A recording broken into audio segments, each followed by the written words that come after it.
야담 누룽지 채널을 찾아주셔서 감사드립니다. 댁내 건강과 행복이 가득하시길 바라며 오늘도 재미있는 야담으로 시작하겠습니다.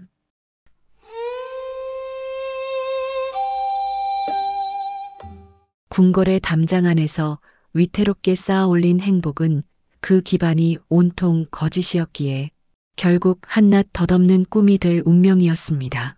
한 여인이 금빛으로 둘러싸인 화려한 세장 안에서 예기치 못한 진실한 사랑을 발견하는 동안 그 모든 기만을 설계했던 다른 한 여인은 자신이 무심코 내던져버린 삶의 쓰디쓴 앙금을 온몸으로 처절하게 맛보고 있었습니다.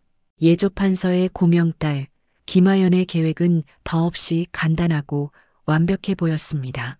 병을 핑계 삼아 조용하고 외진 별장으로 물러나 답답한 규율과 숨막히는 암투가 가득한 궁궐을 벗어나 누구의 눈치도 보지 않고 평화로운 은둔 생활을 즐기는 것이었지요. 늦은 밤 자신의 처소에서 화연은 무릎 꿇고 있는 몸종 다니의 어깨를 감싸쥐었습니다. 다니야, 정말 괜찮겠느냐? 내가 내 대신 궁에 들어가야 한다. 아가씨, 너무나 두렵습니다. 다니의 목소리가 가늘게 떨렸지만 화연은 아랑곳하지 않고 그녀를 다독이는 척했습니다. 두려워할 것 없다. 너는 그저 김하연이 되어 병이 깊어 요양이 필요하다는 말만 되풀이하면 된다. 어차피 임금의 얼굴을 볼 일도 복잡한 일에 얽힐 일도 없을 게야. 그저 잠시 내가 멀리 떠나 자리를 잡을 시간만 벌어주면 되는 것이다. 다니가 여전히 불안한 눈빛으로 고개를 들지 못하자 화연은 그녀의 턱을 쥐어 자신을 보게 했습니다. 그녀의 눈빛은 더 이상 다정한 주인의 것이 아니었습니다. 잘 들어라, 다니야. 만약, 아주 만약에라도 일이 잘못되어 이 비밀이 새어나간다면 그땐 나도 어쩔 도리가 없다. 너는 주인을 능멸하고 국본을 흔든 대역죄인이 되는 것이고 나는 그저 내 거짓말에 속은 가여운 주인이 될 뿐이다. 그리 되면 너와 내 어미가 어찌 될지는 감히 상상하고 싶지도 않구나. 화연은 다니의 유일한 약점이 어머니라는 것을 잘 알고 있었습니다. 그녀의 마음속에는 차가운 계산만이 자리하고 있었지요. 그래, 이제 시작이야. 답답한 규방도 무서운 궁궐도 아닌 나만의 삶. 다니 그 아이가 내 대신 고생 좀 하겠지만 그 아이는 원래 그런 팔자 아닌가. 종려는 종려의 삶을 살아야지. 하지만 운명은 마치 그녀의 오만함을 비웃기라도 하듯 상상조차 못한 잔인한 아이러니를 준비해두고 있었습니다. 시골 별장으로 향하는 여정은 시작부터 순조롭지 못했습니다. 요란한 행차 대신 병든 몸종이 요양을 떠나는 것처럼 꾸민 단출한 행렬이었습니다. 화연은 아늑한 가마 안에서 다가올 자유를 만끽하며 회심의 미소를 짓고 있었지요. 그 안락한 상념은 그러나 순식간에 산산조각 났습니다. 한양의 사대문을 완전히 벗어나 꼬박 하루를 달려 포천으로 향하는 깊은 산길로 접어들었을 때 칠흑 같은 어둠이 내려앉았습니다. 좁고 험한 축성령 고갯길을 오르던 가마가 삐걱거리는 소리만이 유일한 소음이던 바로 그 순간 횃불을 든 험상궂은 산의 대여섯이 짐승 같은 고함을 지르며 숲속에서 뛰쳐나왔습니다. 거기 멈춰라. 가진 것을 모두 내놓지 않으면 목숨은 없을 줄 알아라. 산적이었습니다. 고작 몇 명뿐이었던 변변찮은 호위들은 순식간에 나가떨어졌고 공포에 질린 가마꾼들은 가마를 내팽개치고 쏜살같이 달아나 버렸습니다. 가마문이 거칠게 열리고 산적 두목으로 보이는 자가 화연의 머리채를 휘어잡아 흙바닥으로 끌어냈습니다. 제법 반반하게 생겼구나. 이런 귀한 아씨가 어찌 이 밤중에 험한 산길을 헤매실까? 이건 알아. 내가 누군 줄 알고 이리 무례하게 구느냐. 나는 예조판서 댁에. 화연이 본능적으로 소리쳤지만 산적은 코웃음을 쳤습니다. 양반 아씨? 지금 내 꼴을 보아하니 병든 몸종 행색이 아니더냐. 어디서 감히 거짓을 고하느냐. 제발 살려주세요. 원하는 것은 무엇이든 드릴 테니 제발 목숨만은. 결국 화연은 눈물을 흘리며 애원했습니다. 산적들은 그녀의 애원을 비웃으며 그녀가 새 삶을 위해 몰래 챙겨두었던 모든 것을 탐욕스럽게 뒤졌습니다. 빛나는 진주 목걸이, 투명한 옥비녀, 그리고 묵직한 금괴와 은자들이 든 괴짝이 산적들의 손에 넘어갔습니다. 그들이 가진 모든 것을 빼앗고 나서야 산적 두목은 화연을 발로 툭 차며 말했습니다. 목숨만은 살려주지. 이 험한 세상에서 내년 혼자 살아남는 꼴을 보는 것이 더 재미있을 테니 말이야. 썩 꺼져라.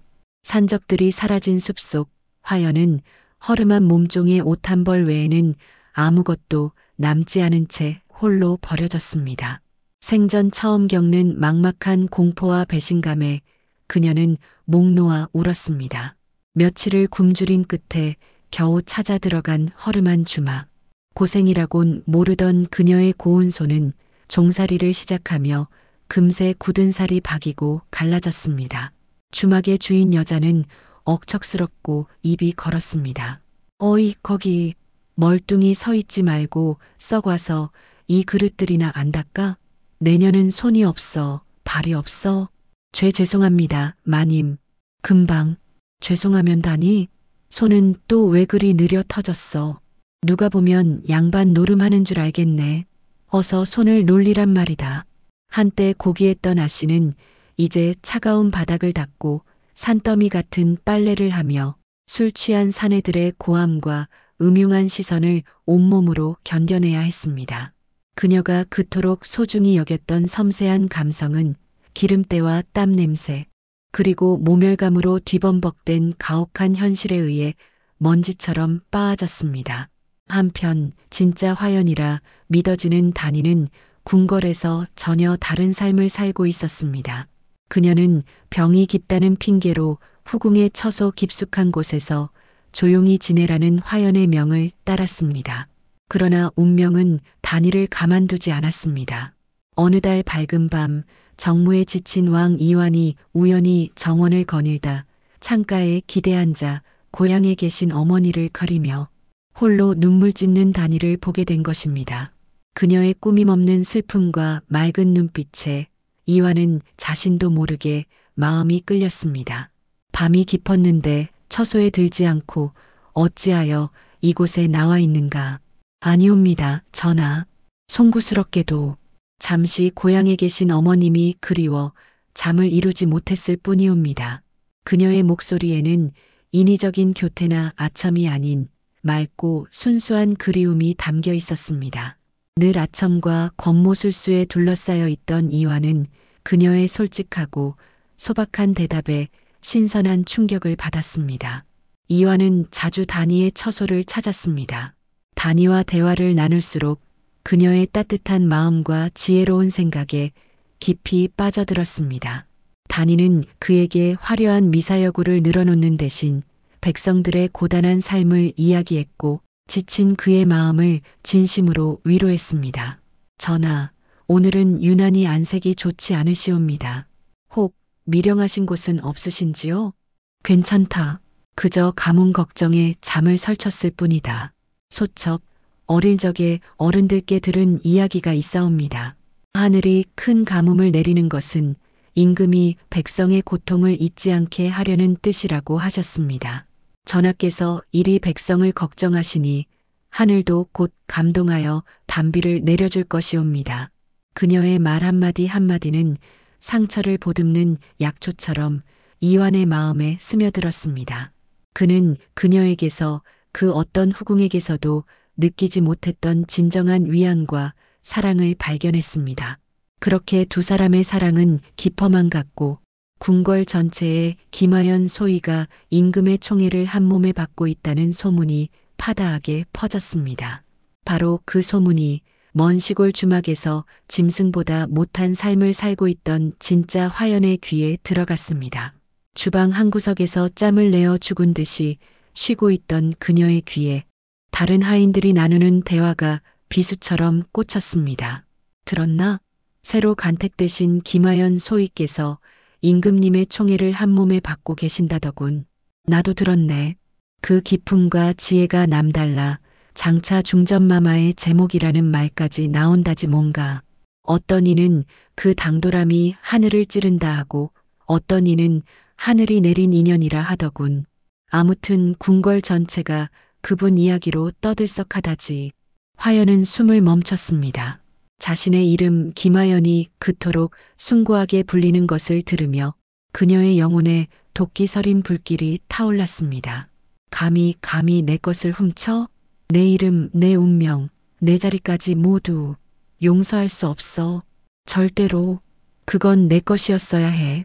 고난으로 더욱 날카로워진 화연의 머리는 즉시 새로운 속임수의 거미줄을 치기 시작했습니다. 그녀는 모든 것을 되돌려 놓기로 결심했습니다. 그녀는 주막에 힘세고 우직한 마부 돌쇠에게 시선을 고정했습니다. 그는 화연의 처지를 동정하며 가끔 마른 빵 조각을 건네주곤 하는 순박한 사내였습니다. 어느 날 저녁 화연은 일부러 물동이를 이고 가다 돌쇠 앞에서 발을 헛디딘 척 넘어졌습니다. 아야, 아이고, 괜찮으시오? 돌쇠가 깜짝 놀라 달려와 그녀를 부축했습니다. 화연은 마지막 남은 양반 아씨의 매력을 총동원하여 금방이라도 부서질 듯 연약한 표정으로 눈물을 글썽였습니다. 고맙습니다. 돌쇠님, 제가 워낙 칠칠치 못해서. 아니요, 힘든 일만 하시니 기운이 없어서 그렇지. 자, 일어나시오. 돌쇠의 투박하지만 따뜻한 손길에 화연은 작정하고 흐느끼기 시작했습니다. 그녀는 잔인한 주인에게 팔려와 고향에 계신 위독한 어머니에게 소식조차 전하지 못하는 비련의 여주인공을 연기했습니다. 사실 저는 본래 이런 일을 하던 사람이 아니랍니다. 못된 주인에게 팔려와 고향에 계신 어머니가 돌아가시는 것도 모른 채 이렇게 흑흑. 아니, 그런 딱한 사정이. 어머니께서 지금쯤 얼마나 저를 찾고 계실까요? 수도 한양에 계신데 돌아가시기 전에 얼굴이라도 한번 뵈어야 하는데. 몰락한 천사의 모습에 완전히 매혹된 돌쇠는 그녀의 손안에 든 진흙과 같았습니다. 한양이라니, 제가 며칠 뒤 짐을 싣고 한양에 갈 일이 있어. 제가 낭자를 모시고 가면 어떻겠소? 주막 주인 몰래 밤에 떠나는 겁니다. 돌쇠의 당돌한 제안에 화연은 속으로 쾌재를 불렀지만 겉으로는 망설이는 척했습니다. 하지만 너무 위험합니다. 돌쇠님까지 위험해지실 겁니다. 낭자를 위해서라면 그 어떤 위험도 감수할 수 있소. 제가 낭자를 지켜드리겠소. 며칠 뒤 두 사람은 깊은 밤을 틈타 주막을 빠져나왔습니다. 돌쇠는 집마차 구석에 화연히 숨을 공간을 마련했고 며칠 밤낮을 달려 마침내 한양에 도착했습니다. 돌쇠는 자신의 누이가 일하는 허름한 셋방에 화연이 지낼 곳을 마련해 주었습니다. 낭자, 여기서 잠시만 머무시오. 제가 어떻게든 방도를 찾아보겠소. 고맙습니다. 돌쇠님, 이 은혜는 평생 잊지 않겠습니다. 돌쇠가 일자리를 구하러 나간 사이 화연은 지체하지 않았습니다. 그녀는 허름한 옷차림을 더욱 남루하게 매만지고 얼굴에 흑칠까지 한 뒤 곧장 궁궐로 향했습니다. 궁궐 문 앞에 다다른 그녀는 문을 지키는 수문장에게 다가가 애처롭게 울며 매달렸습니다.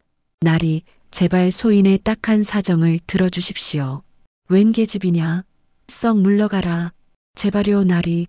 안에 계신 김소의 마마님께 꼭 전해야 할 정갈이 있습니다. 소의 마마님의 어머님께서 지금 숨이 넘어가기 직전이시랍니다. 제발 이 말을 소의 마마님께 전해주십시오.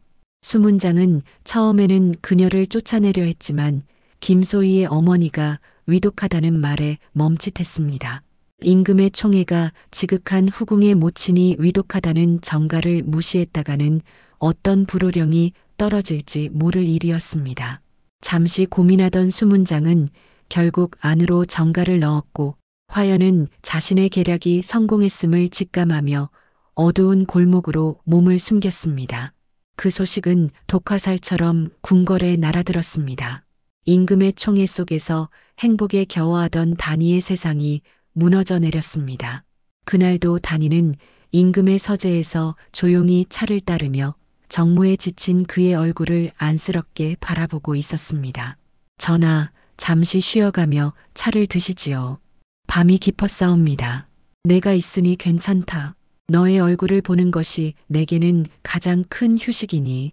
임금이 다정하게 웃으며 그녀의 손을 잡으려던 바로 그 순간 내관 하나가 황급히 들어와 고개를 조아렸습니다.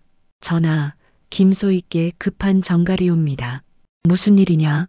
이 밤중에 국문 앞에서 한 계집이 읍소하기를 소의 마마님의 어머님께서 위독하시어 곧 숨이 넘어갈 듯하다 하옵니다. 어머니가 위독하시다는 말에 다니의 손에 들려있던 찻잔이 바닥으로 떨어지며 날카로운 소리와 함께 깨졌습니다. 그녀의 얼굴이 순식간에 새하얗게 질렸습니다. 그 말은 곧 화연의 어머니, 예조판서 부인을 뜻하는 것이었지만 어머니라는 단어 하나만으로도 다니의 심장은 철렁 내려앉았습니다.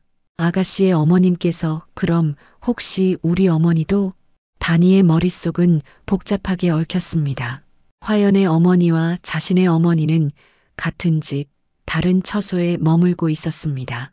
화연의 어머니가 위독하다면 자신을 그리워하고 있을 진짜 어머니의 안부도 알 수 있을지 모른다는 간절한 희망이 솟아올랐습니다. 아가씨의 대역으로 궁에 들어온 이후 단 한 번도 뵙지 못한 어머니, 그 그리움이 한꺼번에 복받쳐 올랐습니다. 전하, 가봐야겠습니다. 제발 제발 보내주시옵소서. 어머님께 가야 합니다. 다니는 자신도 모르게 어머님이라는 말을 내뱉으며 흐느끼기 시작했습니다. 그녀의 눈물에는 화연의 어머니에 대한 걱정뿐만 아니라 자신의 어머니를 뵙고 싶은 간절함이 뒤섞여 있었습니다. 이화는 다니의 진심 어린 슬픔과 절박함을 보고 조금의 의심도 없이 즉시 그녀에게 집을 방문할 것을 허락했습니다. 후궁이 궁을 나서는 것은 엄격한 절차가 필요했지만 왕의 특별한 배려였습니다. 물론이다. 어서 가보거라. 내가 즉시 가마를 내어줄 것이니 너무 상심치 말거라. 작고 눈에 띄지 않는 가마가 준비되었고 후궁의 화려한 옷을 입은 다니는 자신이 떠나온 화연의 집 예조판서 댁으로 허둥지둥 달려갔습니다. 익숙한 집, 그러나 낯선 공기.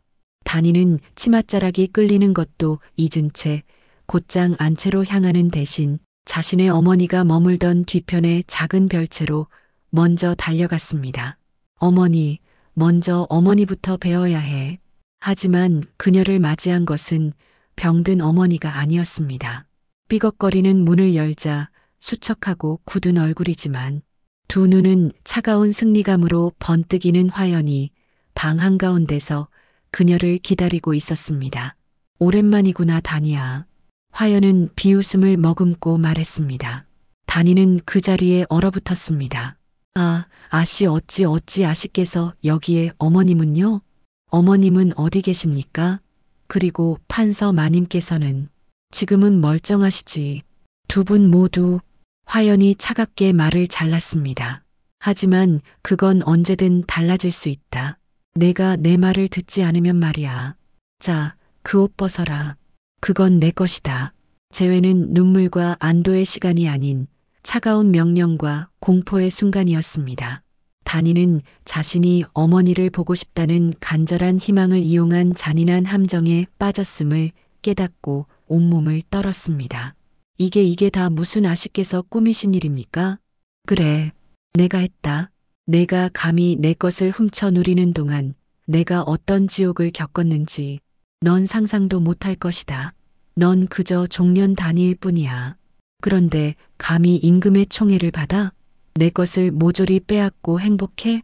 임금을 향한 사랑과 자신의 본분 사이에서 마음이 찢어져 다니가 망설이자 화연의 목소리는 얼음장처럼 차가워졌습니다. 선택해라, 다니야. 내 어미가 가장 좋은 약을 받으며 편안히 여생을 보내길 원하느냐, 아니면 당장 내일 아침 차가운 시신으로 발견되길 바라느냐? 언제나 그랬듯 선택은 내 몫이다. 아씨, 제발 제발 이러지 마십시오. 전하께서는 저를 닥쳐라. 그분은 김하연을 사랑한 것이다. 진짜 김하연은 바로 나야. 어서 옷을 벗지 못할까? 패배한 단이는 결국 비단옷을 벗었습니다. 지난 몇 달간의 행복했던 기억이 스며 있는 무겁고 화려한 옷은 이제 그녀의 목을 조르는 수위처럼 느껴졌습니다. 화연은 그 옷을 받아들고 자신이 입고 있던 해지고 더러운 몸종의 옷을 그녀에게 던졌습니다. 옷을 갈아입는 순간 두 사람의 운명은 다시 한번 잔인하게 뒤바뀌었습니다. 가마가 돌아오자 임금은 걱정스러운 마음에 한달음에 그녀의 처소로 향했습니다. 그러나 그를 맞이한 화연은 완전히 낯선 사람이었습니다. 전하, 미천한 소첩을 이리 직접 찾아주시니 황공하옵니다. 일어나거라. 어머니는 괜찮으신 것이냐? 내 얼굴이 몹시 상심이 커 보이는구나. 임금이 염려하며 물었지만 화연은 상투적인 대답만을 늘어놓았습니다. 인간의 생사는 하늘에 달린 것이니 소첩이 슬퍼한들 무엇하겠사옵니까? 전하의 옥체를 염려하는 것이 신화된 도리일 뿐이옵니다. 진실하고 소박했던 영혼은 사라지고 속이 텅 빈 잘 닦인 인형만이 남아 있었습니다. 불길한 예감이 임금의 마음속에 스며들었습니다. 그는 시험 삼아 함께 산책하다 보았던 작은 들꽃 이야기, 둘만이 나누었던 사적인 농담을 꺼냈습니다. 기억하느냐? 며칠 전 개울가에서 보았던 그 작은 보라색 꽃 말이다. 내가 꼭 자신을 닮아 고집스러워 보인다고 하지 않았더냐? 새로운 화연은 텅 빈 미소를 지으며 전혀 상관없는 공허한 칭찬만 늘어놓았습니다. 전하께서는 참으로 시심이 깊으시옵니다. 전하의 시선이 머무는 꽃이라면 세상 어떤 꽃인들 아름답지 않겠사옵니까? 임금의 표정이 순간 차갑게 식었습니다. 그는 애써 미소를 지우지 않은 채 다시 한번 물었습니다. 내가 정무에 지쳐 힘들어할 때 내가 몰래 내 수라상에 내가 가장 좋아하는 달콤한 곶감을 올려두었던 것도 기억하지 못하느냐? 그날 밤 우리가 달을 보며 무슨 이야기를 나누었는지도. 화연의 얼굴이 순간 당황으로 굳었지만 이내 교태 섞인 웃음으로 무마하려 했습니다. 전하, 소첩이 어찌 감히 전하의 수라에 손을 댄단 말입니까? 전하를 향한 소첩의 마음은 언제나 변치 않사오니 부디 그런 농으로 소첩을 시험치 마시옵소서. 그 순간 임금의 얼굴에서 모든 표정이 사라졌습니다. 방 안의 공기가 얼음장처럼 차가워졌습니다. 그가 천천히 자리에서 일어나 화연에게 다가갔습니다. 그의 눈빛은 더 이상 다정하지 않았습니다. 날카로운 칼날과 같은 그의 시선이 화연의 심장을 꿰뚫는 듯 했습니다. 내가 사랑했던 여인은 내가 슬퍼할 때 함께 울어주었고 기뻐할 때에는 아이처럼 웃던 사람이었다. 그녀는 보라색 들꽃을 보며 자신을 닮았다고 투덜거리면서도 그 꽃을 꺾지 않고 소중히 여기는 마음을 지녔지. 지금 내 앞에 있는 너처럼 속이 텅 빈 인형이 아니었단 말이다. 임금이 그녀의 턱 바로 앞에 얼굴을 들이밀며 지옥의 밑바닥에서 울려 퍼지는 듯한 차가운 목소리로 명했습니다. 다시 묻겠다. 너는 누구냐? 왕의 서슬 퍼런 기세에 눌린 화연의 몸이 사시나무처럼 떨리기 시작했습니다. 그녀는 본능적으로 무릎을 꿇고 머리를 조아렸습니다. 전하, 소첩이 바로 김하연이옵니다. 끝까지 거짓을 고하는 것이냐? 임금이 진노하여 외치자 화연은 결국 모든 것을 실토할 수밖에 없었습니다. 모든 진실을 알게 된 임금은 격분하여 그 자리에서 명했습니다. 당장 저 기만스러운 계집을 옥에 가두어라. 어명이 떨어지자마자 화연은 영문도 모른 채 처소에서 끌려나와 차가운 감옥에 갇혔습니다. 그리고 임금은 한순간의 망설임도 없이 경악하는 조정을 뒤로하고 직접 말을 몰았습니다. 그는 화연의 본가 뒤뜰에서 단이를 찾아냈습니다. 그녀는 다시 몸종의 옷차림으로 돌아가 빨래로 거칠어진 손을 하고 잠든 어머니 곁을 지키며 소리 없이 눈물 흘리고 있었습니다. 너는 나를 속였다. 분노와 상처가 뒤섞인 그의 목소리가 울렸습니다. 단이는 흙바닥에 얼굴을 묻은 채 속삭였습니다. 죽어 마땅하옵니다. 전하. 소첩은 하늘을 속이고 전하를 기만한 대역죄인이옵니다. 부디 저를 죽이시고 아무것도 모르시는 제 어미만은 살려주시옵소서. 임금은 흐느끼는 여인과 그녀의 절망 속에 담긴 가공되지 않은 진심을 내려다보았습니다. 그는 거짓말쟁이나 종을 본 것이 아니었습니다. 자신의 깊은 고독을 깨뜨렸던 바로 그 영혼의 소유자를 보았습니다. 사나운 벌을 길들이고 그 어떤 시보다 감동적인 이야기를 들려주었으며 그가 갈망하던 진실을 담은 눈을 가진 여인이었습니다. 그는 몸을 숙여 그녀를 부드럽게 일으켜 세웠습니다. 너의 이름은 다니. 그는 질문이 아닌 확인하듯 말했습니다. 그녀는 그의 시선을 마주하지 못한 채 고개를 끄덕였습니다. 나를 보아라. 그가 부드럽게 명했습니다. 마침내 그녀가 눈물 어린 눈을 들어 그를 바라보았을 때 그의 눈에 담겨 있던 분노는 녹아내리고 흔들리지 않는 결심만이 남아 있었습니다. 내가 사랑한 것은 화연이라는 이름이 아니었다. 바로 너였다. 너의 꾸밈 없는 마음, 너의 진실한 눈빛, 그 모든 것이었다. 나와 함께 궁으로 돌아가자, 다니야. 다니는 믿을 수 없다는 듯 그를 바라보았다. 그녀의 심장이 거세게 요동쳤다. 전하 어찌 그런 말씀을 하십니까? 저는 천한 종의 신분이옵니다. 전하의 곁에 머무는 것만으로도 전하의 성심에 누를 끼치는 일이옵니다. 이 모든 것은 저의 죄이니 부디 저를 벌하시고 전하께서는 더 이상 저와 엮이지 마시옵소서.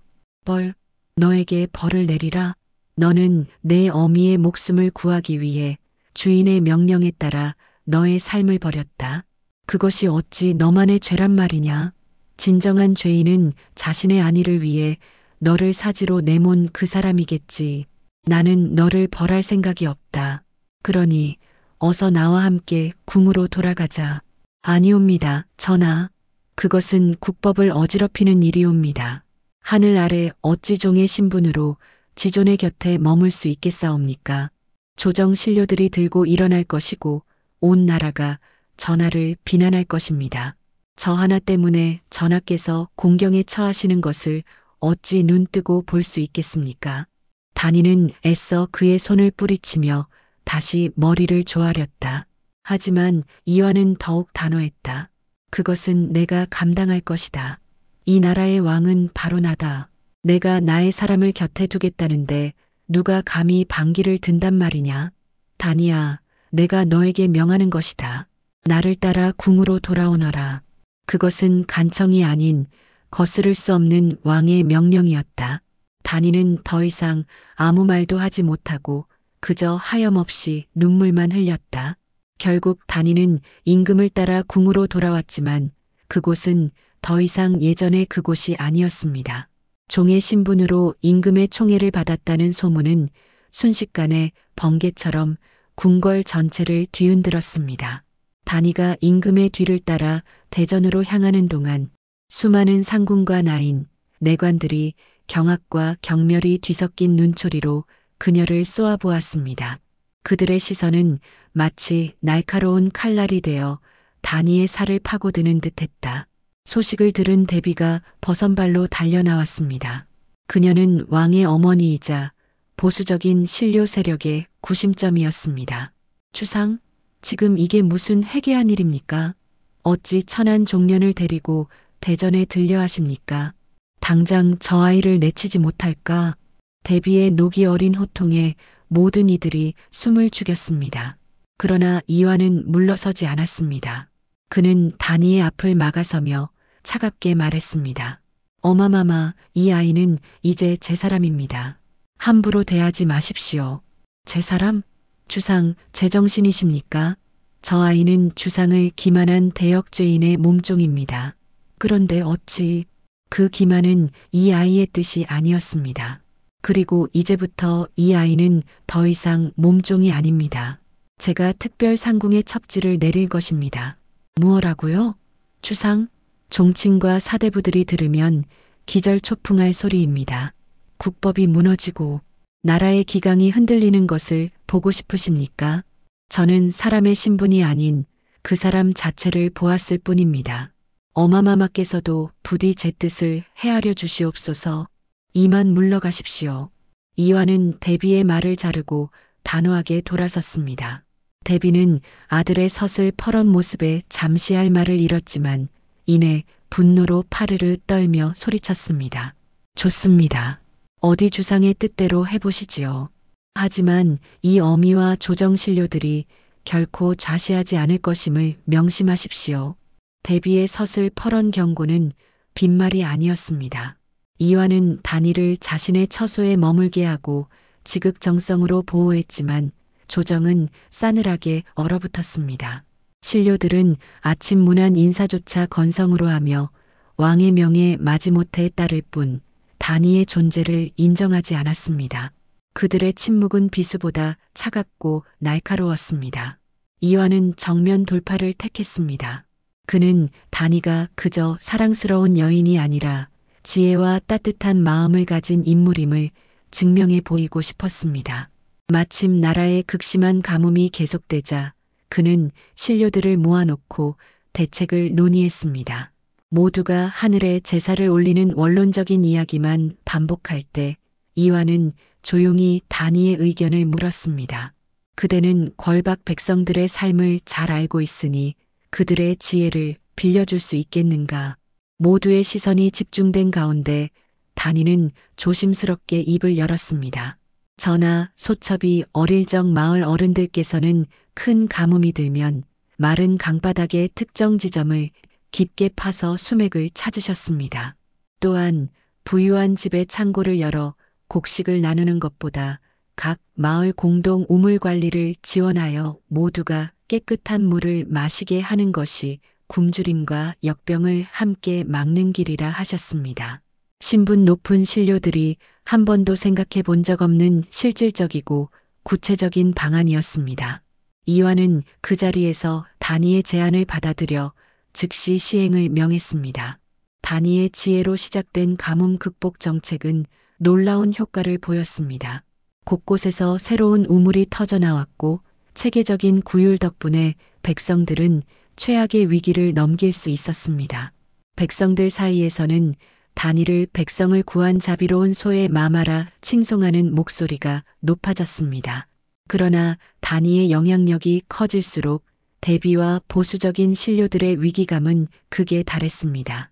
그들은 왕의 총애를 받는 천한 것을 제거하기 위해 은밀하고 잔인한 계획을 꾸몄습니다.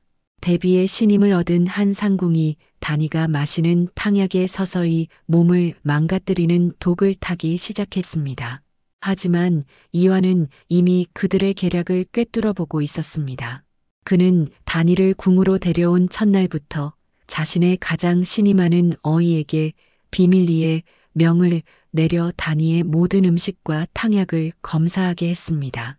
며칠 지나지 않아 어이는 탕약에 섞인 미량의 독을 발견하고 즉시 왕에게 보고했습니다. 모든 증거를 손에 쥔 이화는 즉시 대비의 처소로 향했습니다. 그의 손에는 독이 든 탕약 그릇이 들려 있었습니다. 그는 분노를 누르며 차갑게 물었습니다. 어마마마, 이것이 어마마마께서 원하시던 결과입니까? 왕의 사람을 독살하여 국본을 흔드는 것이 이 나라의 기강을 바로 세우는 일입니까?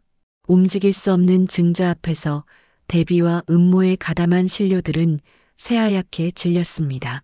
왕을 기만한 죄, 왕의 후궁을 독살하려 한 대역죄는 그 어떤 변명으로도 용서받을 수 없었습니다.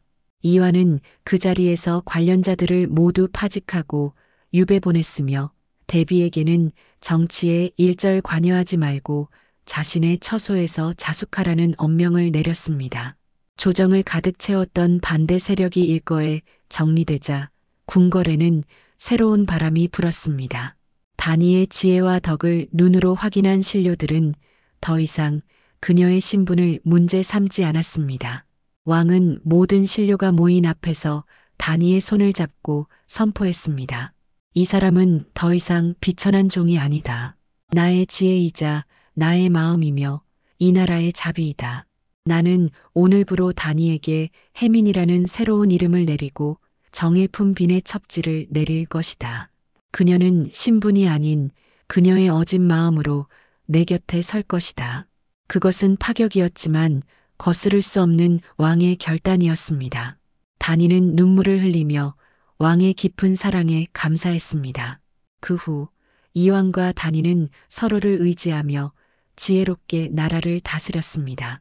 신분의 벽을 뛰어넘은 그들의 사랑 이야기는 백성들에게 희망이 되었고 왕은 그 어떤 군주보다 백성의 마음을 얻은 성군으로 역사에 기록되었습니다. 차가운 궁궐안 두 사람은 서로의 온기가 되어 위태로웠던 사랑을 마침내 영원한 행복으로 완성시켰습니다.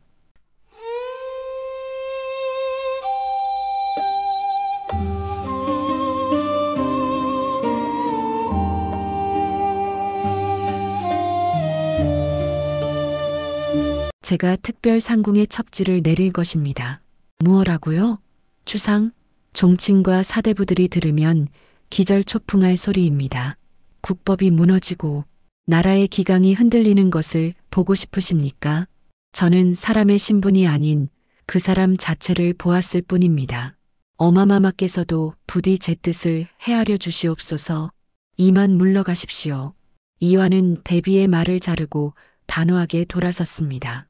대비는 아들의 서슬 퍼런 모습에 잠시 할 말을 잃었지만 이내 분노로 파르르 떨며 소리쳤습니다. 좋습니다. 어디 주상의 뜻대로 해보시지요. 하지만 이 어미와 조정신료들이 결코 좌시하지 않을 것임을 명심하십시오. 그날 이후 다니의 궁궐 생활은 보이지 않는 전쟁이었습니다. 그녀를 모시는 나인들은 노골적으로 그녀를 무시했고 음식에는 종종 모래가 섞여 나왔습니다. 그럼에도 임금은 변함없는 사랑으로 그녀를 감쌌고 다니는 그의 곁에서 힘겹게 하루하루를 버텨냈습니다. 그러나 보이지 않는 적의 칼날은 훨씬 더 교묘하고 잔인했습니다. 대비와 뜻을 함께한 일부 조정 신료들은 왕의 총애를 받는 천한 것을 제거하기 위해 은밀한 계획을 꾸몄습니다. 대비의 신임을 얻은 한 상궁이 다니가 마시는 탕약에 아무도 모르게 아주 조금씩 서서히 몸을 망가뜨리는 독을 타기 시작했습니다. 어느 날부터인가 다니는 이유 없이 시름시름 앓기 시작했습니다. 어이들은 밤낮으로 그녀를 진찰했지만 병의 원인을 찾지 못했습니다. 상궁 마마 기침이 잦아지셨습니다. 탕약을 더 드셔야지요. 괜찮다. 그저 목이 조금 칼칼할 뿐이다.